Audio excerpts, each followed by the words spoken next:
La cábala de predicción.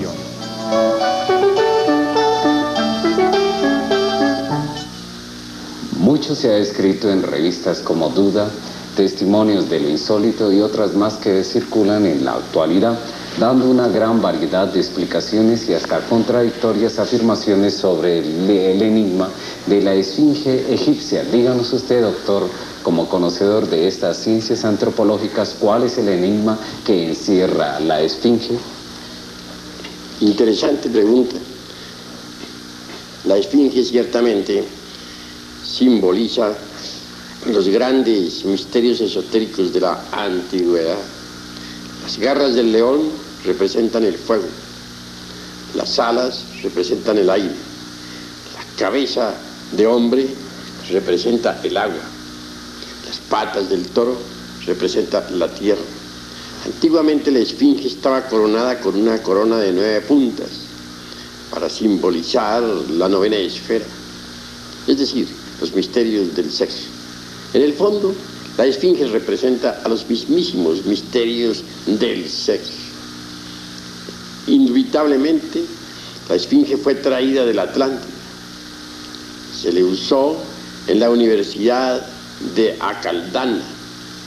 Estuvo en el sur del África, que antiguamente se llamaba Grabonce, y posteriormente se le estableció definitivamente en Egipto.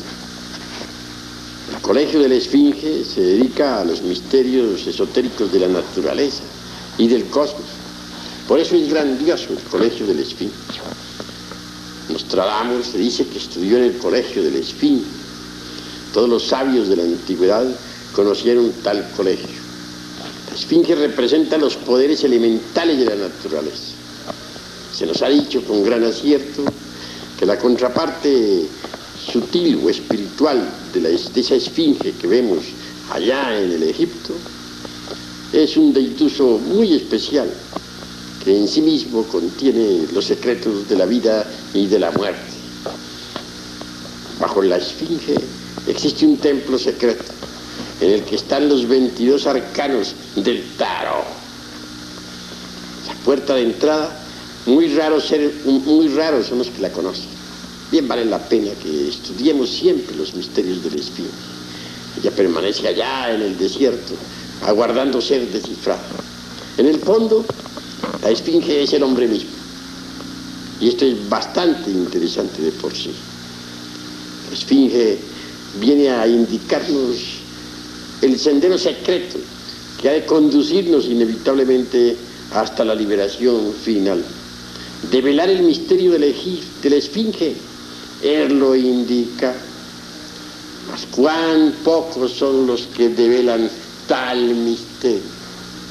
Quien llegue a descubrir todos los misterios de la esfinge se vuelve un sabio. Doctor, es cierto que los egipcios eran descendientes de los atlantes y que de ellos aprendieron los misterios como la cábala, etcétera, y que cuando vino el hundimiento, o sea, el diluvio, ellos transportaron la esfinge a Egipto. Si eso sucedió, ¿cómo lo pudieron haber hecho?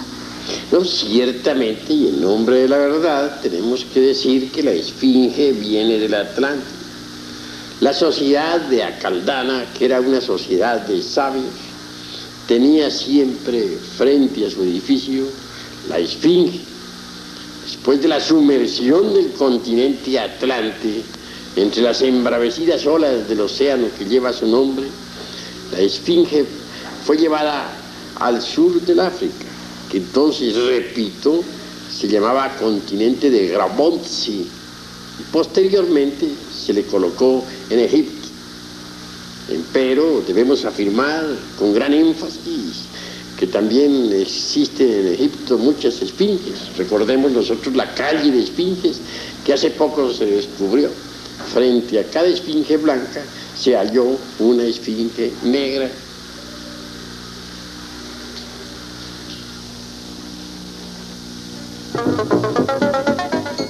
Hermenéutica.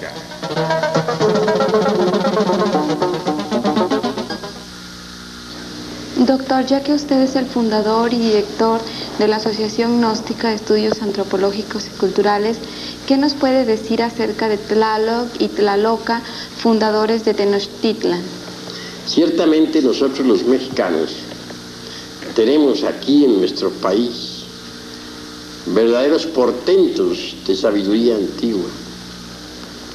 Indubitablemente Tlaloc, el dios de la lluvia, es un deiduso que ciertamente existe, pero su verificación solo puede ser realizada por sujetos que hayan desarrollado los centros superiores del ser, es decir, la clarividencia, la intuición, la clariaudiencia, etc. Tlaloc, para los esoteristas, viven normalmente en el mundo de las causas naturales. El Tlalocan es precisamente un paraíso molecular, existente en la quinta coordenada. Los antiguos bien sabían de tal paraíso. En el Tlalocan están las criaturas de las aguas, que obedecen a Tlaloc. Quiero referirme a los elementales de las aguas, citados por Felipe Teofastro, Bombastro de Ongenay, Aureola, Paracelso. Así pues, que todos esos deidusos de nuestro país tienen existencia real. En el fondo vienen a simbolizar exactamente lo mismo que las deidades cristianas. Recordemos que en el cristianismo tenemos ángeles, arcángeles, serafines, etcétera, etcétera, etcétera. Así también nuestros antepasados tenían sus cortes angélicas. Incuestionablemente todos los deidusos de nuestros antepasados eran ángeles, son los mismos ángeles del cristianismo. Bien vale la pena que reflexionemos en todo eso. En cuanto a otros personajes, hay que reflexionar un poco. Quetzalcóatl, por ejemplo, es el Cristo mexicano, un hombre que encarnó en sí mismo el verbo, la palabra, una viva representación del Dios interior profundo. Se nos habla también de la gran Tenochtitlán. Indubitablemente que Huitzilopochtli fue el fundador el esotérico de la gran Tenochtitlán. Huitzilopochtli es como un arcángel para los antiguos. Y en cuanto a nosotros, los miembros de la Asociación Gnóstica de Estudios Antropológicos y Culturales, le seguimos en el fondo recordando con gran amor. Es decir, le rendimos culto en nuestro corazón.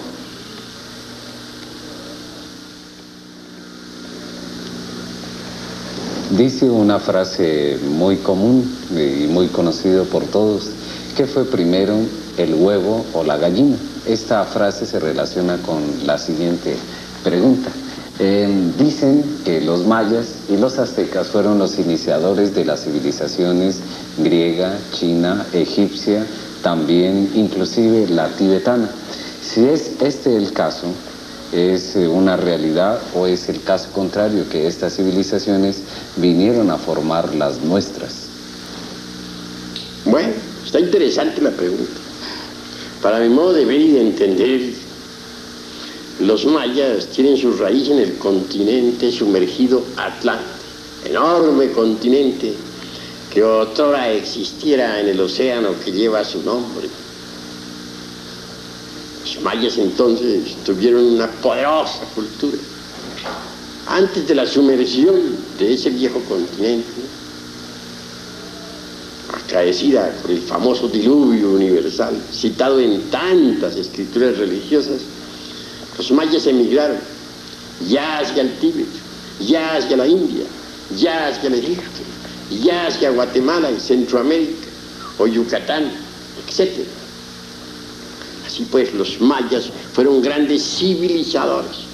No está de más recordar que algunas pirámides que actualmente existen en Egipto son de origen maya. Tampoco está de más recordar que aquellas palabras solemnes que el gran Kabir Jesús, el Cristo, pronunciara en el Gólgota, Elí, Elí, lama sabachthani, son mayas.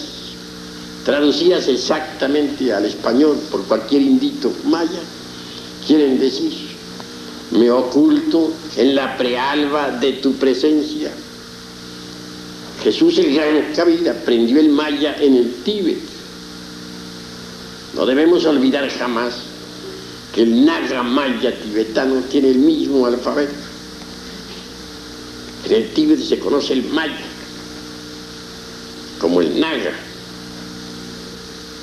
Así que los mayas fueron siempre los grandes civilizadores y su origen es Atlante.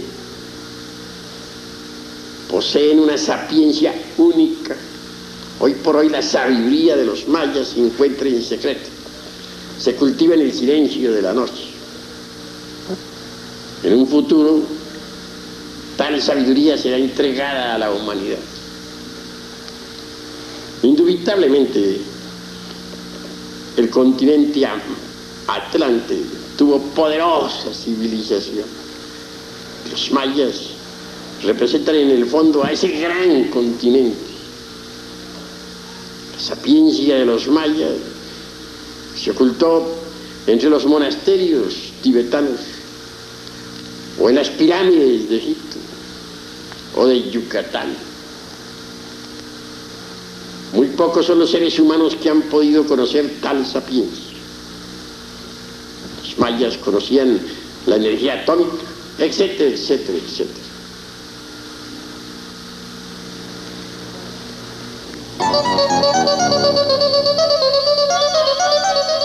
El cosmos y usted.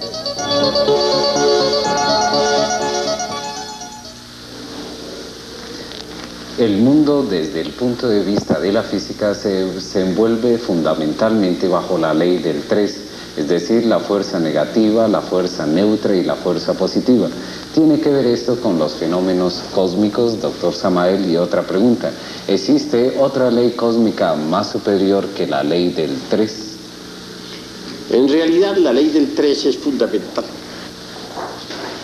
No debemos olvidar que el santo Triamatzikamnu, es decir, la ley del 3, se expresa en 3 formas: positiva, negativa y neutra. En el átomo existe la fuerza positiva, la negativa y también la neutra. Para que haya creación se necesita que las 3 fuerzas coincidan en un punto dado. De lo contrario, la creación sería imposible. Así pues, la ley del 3 puede crear. Pero para que exista un cosmos organizado, se necesita la ley del eterno Heptaparaparchinok, es decir, la ley del 7. El 3 crea, el 7 organiza. Más allá de las leyes del 3 y del 7, pues hay muchas otras leyes. En el fondo, la ley del 3 deviene de la única ley, es la del Logos, creador, la del eterno Padre Cósmico, común. Así que bien vale la pena comprender lo que es la ley del 3. Las gentes subestiman mucho la tercera ley, el santo conciliar, o la fuerza neutra. Y esa fuerza hay que aprenderla a manejar cuando se quieren neutralizar las influencias peligrosas. Las fuerzas positiva y negativa son maravillosas. Ellas se unen para crear, pero la tercera ley las concilia y entonces se realiza la creación. El hombre representa la fuerza positiva, la mujer la fuerza negativa. La tercera fuerza, la del Espíritu Santo, concilia a las dos y entonces se realiza una creación. Pero todo tiene que desenvolverse dentro de la ley del 7. Es decir, el 3 crea, el 7 organiza. Indubitablemente, la humanidad está muy lejos de saber cuál es el modus operandi de la ley fundamental 3. En todo caso, el Padre es el 1, el Hijo el 2, el Espíritu Santo el 3. Son, como dicen las Sagradas Escrituras, 3 personas distintas y un solo Dios verdadero. Dios, en el fondo, es la única ley, pero para expresarse necesita derivarse en 3 aspectos que son creadores. El El santo Tematzicán indubitablemente jamás queda embotellado en los mundos, nunca. Empero puede crear y siempre crea. Conocemos perfectamente algunas de estas cosas. Me imagino que igual le sucede a los televidentes. Usted habló hace un momento sobre la ley de los 7. Existen 7 planetas, fundamentados en la frase de Hermes Trismegisto: lo que es arriba es abajo. ¿Cómo actúan estos 7 planetas sobre nosotros? Bueno, obviamente existen 7 planetas bien conocidos en la astronomía, pero dentro de nuestros estudios esotéricos nos interesan más bien los planetas psicológicos. Tal como es arriba es abajo. El microcosmos es análogo al macrocosmos. En nosotros, en nuestro interior, en nuestra psiquis, tenemos la viva representación de los 7 planetas. Empero, existen transmutaciones metálicas durante el trabajo de autorrealización íntima del ser. El viejo de los siglos, Saturno, debe convertirse en el niño, la luna. El Júpiter tonante que llevamos dentro debe transformarse realmente en el Mercurio de los sabios, en la inteligencia, en la sapiencia. En cuanto al guerrero belicoso, Marte debe convertirse en nosotros en el Venus del amor. En el fondo, en el centro, queda siempre el Sol, como dador de toda vida. Así pues, dentro de nosotros deben verificarse ciertas transmutaciones metálicas importantes en la alquimia.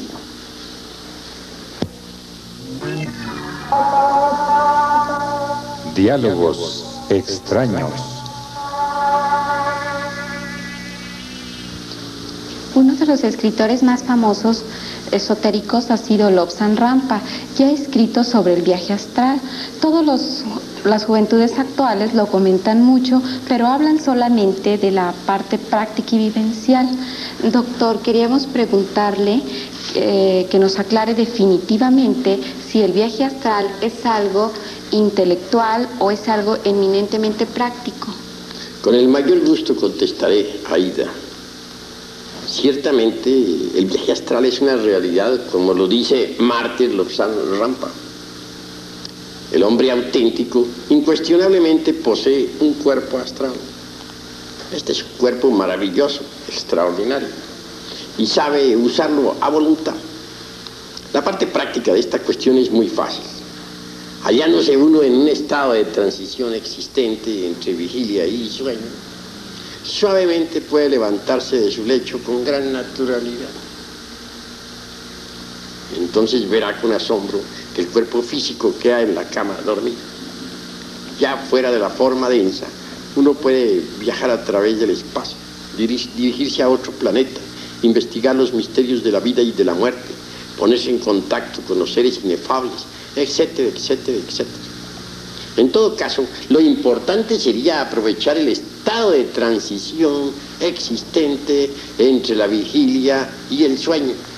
Y al levantarse, hacerlo con gran naturalidad.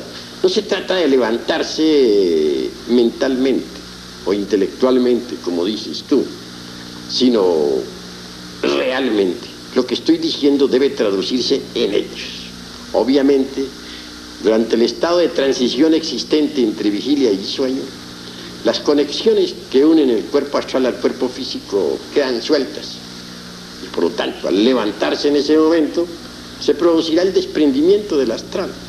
Este libre puede viajar a través del espacio y dentro de él mismo, indubitablemente, estará la conciencia.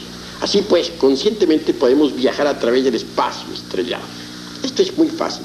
Es cuestión únicamente de poner atención al estado existente entre vigilia y sueño. Eso es todo.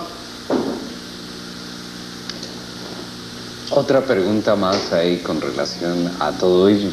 Se sabe perfectamente que el viaje astral se realiza en el mundo de los sueños. Bueno, sabiendo ello, también nos preguntamos en estos momentos ¿a dónde van ese grupo de personas o a dónde han ido ese grupo de personas que han desaparecido en el Triángulo de las Bermudas, o famosamente conocido como el Triángulo del Diablo? ¿Van al plano astral o mundo de los sueños, o a qué lugar se dirigen específicamente? Bueno, ante todo debemos reconocer que existe la cuarta vertical, la cuarta dimensión. En el citado triángulo puede uno perderse en la cuarta vertical. Es decir, en ese triángulo por ti citado, algunos aviones han perforado la cuarta dimensión, o mejor dicho, han entrado en la cuarta dimensión. En todo caso, esa es una puerta para entrar en la cuarta dimensión. El que penetra por tal puerta, ostensiblemente queda viviendo en la cuarta vertical. En modo alguno debemos sorprendernos si afirmamos enfáticamente que en la cuarta dimensión existe una humanidad completamente paradisíaca. La hay, eso es cierto, aunque los escépticos no creen en estas cosas. Pero, ¿qué importa a la ciencia y qué a nosotros?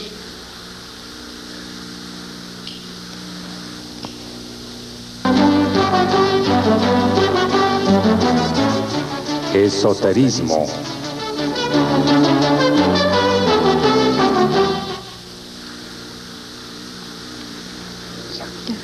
Doctor, finalmente he observado minuciosamente que tanto las esculturas mayas como los aztecas resaltan constantemente el simbolismo de la serpiente.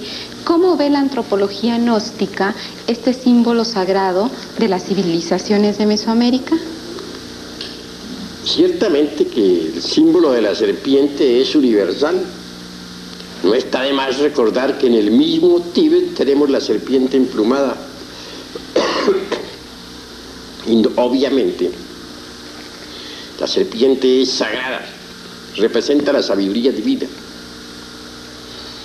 Indubitablemente, dentro de cada ser humano existe la energía creadora.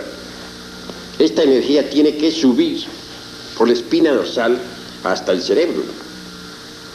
Tal energía tiene poderes extraordinarios y asume ante el clarividente una forma completamente serpentina.